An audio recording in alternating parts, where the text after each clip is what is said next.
Matt estimates that there's like 20,000 church members in China.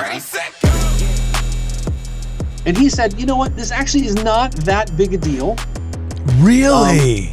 He said, you know what? This has happened before. Why is this banning in China not so bad as the banning in Russia? This episode is brought to you guys by ScriptureNotes.com, the coolest way of reading your scriptures online. For a free trial of Scripture Notes, please make sure you guys visit the links in the description. Jonah, last time you were here, I had you talking about how the church just blacklisted, Russia just blacklisted BYU from the entire country. And now, the next time I'm talking to you, China's blacklisted us now, dude. What's going on, man? Yeah, well, okay, so the church has never been really fully recognized in China. It's been kind of trying to get officialized, legalized for years and years and years. Okay. Because of communism. And but the church had a presence in Hong Kong because Hong Kong was a province of Great Britain. It was a territory of Great Britain, right? Okay. Until it turned over to China in 1999. Yeah, was it? Something like that. Something like that. Finally, its like lease expired. What a bizarre world! Like, this whole territory that's been us for like 100 years. It's just, I don't know. Anyway, so it goes back to China, and the church had a temple there, the Hong Kong temple, and a lot of members operating there, a lot of members of the church there, and now it's been subsumed into the great soul-crushing blob that is communism. And just recently, China, with that's enduring huge economic and demographic strain because of the tariff war and because COVID hurt real bad and because their demographics are just plummeting. The population is just crumbling. Yeah. Housing crisis. They've got lots of bad things going on in China, and all this strain makes the leaders fragile. I don't know what the word is. So they've decided to shut down and ban, the word they used is ban, a number of branches of the Church of Jesus Christ of Latter-day Saints across the country. Information is hard to get because obviously it's over there in China, but the Salt Lake Tribune reports that in recent months, several Chinese municipalities across the giant Asian nation have shut down congregations of the Church of Jesus Christ. Hey, look, I want to apologize. I want to apologize to everybody for reading from the Salt Lake Tribune. I'm sorry to do this to you. I'm sorry. But you don't have to. You don't have to go look at it because we're helping you do that. So we're enduring this. We're enduring this for you. The several Chinese municipalities have shut down them without warning, citing a failure to register with the government. So they're saying you didn't, it's just paperwork. It's really important paperwork. And like, you didn't do it. So now we got to shut you down. The closed branches range from the Nanjing in the eastern province of Jiangsu to Jilin province in the north. The most recent banning was aimed at the two branches in the capital of Beijing, one for expats and one for native Chinese worshipers. This was on June 22nd. They did this. So I talked to Matt Martinick, the sage of church growth and geography around the world, and he said, you know what, this actually is not that big a deal. Really? He said, you know what, this has happened before, and it's going to happen again. This is part of the natural kind of push and pull that we've done with the People's Republic of China for a long time. This isn't a huge deal. Really? It's a setback and it's a bummer. But this is part of the paperwork war, the lawfare that they kind of wage. Oh, you didn't register this form on time, and heaven knows if that's true or not. But it's what they use when they want to kind of needle us. So yeah, Americans are very unfamiliar with the grift that foreign governments can engage in. Like, if you listened to what many progressive secularist members of our church and also just of our society say, you would think that Donald Trump was a dictator and that the American system was just so corrupt and we're all just on the edge of fascism about to fall off into an abysmal pit of what, dude? Like, the fact you can openly claim you think Donald Trump is a dictator shows that he is not a dictator. Because if he was a dictator, men in dark suits with black bags would just show up and nobody would ever know what happened to you. All right. Yeah. But you can sue. You can there's just, look, it's an imperfect system. There have been gross violations. All right. But like, you have no idea. Yeah.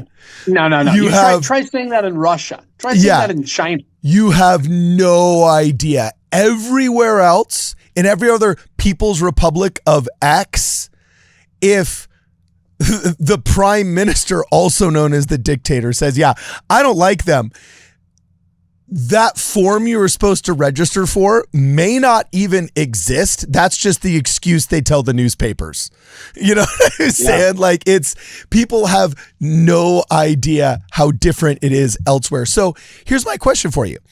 Matt Martinick seems to be stating that, okay, no, this is part of the regular rigmarole, the growing pains of getting established in a country where you previously haven't been established.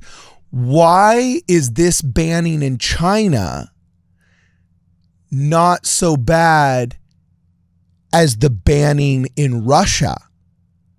Because we just got done talking, less than 24 to 36 hours ago about the church in Russia. Well, not the church being banned, but BYU being banned, and then thus basically the church, to a certain extent, being dragged down with that banning. Okay. It could be, that's a good question.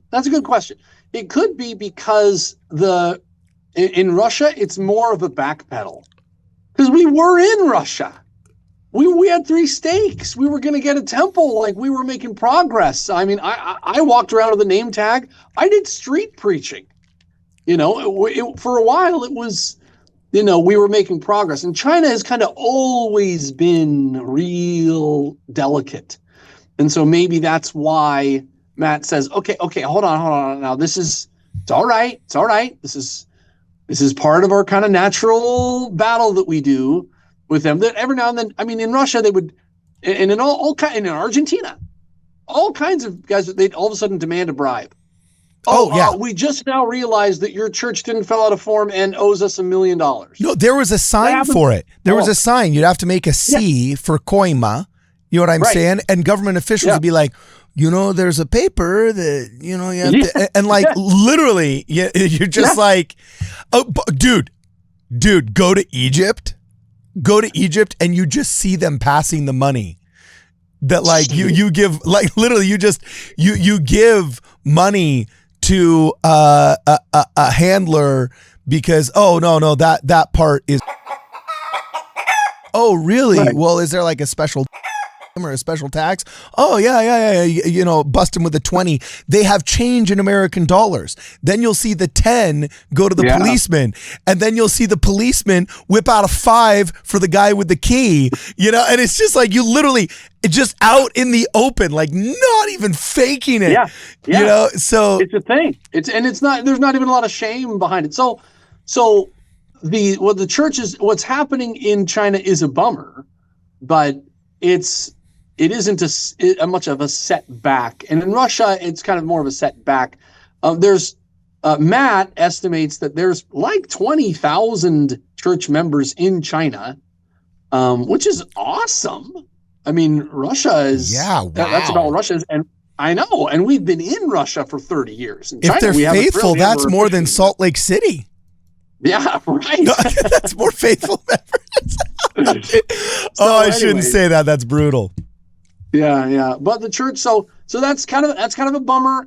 This is, Xi Jinping has consolidated a lot of power. The government is acting childish like it has before. And so the church, so make sure you pray and fast for other members in China, and especially for the millions of people in China who have never had a chance to hear the gospel and have no idea what it is.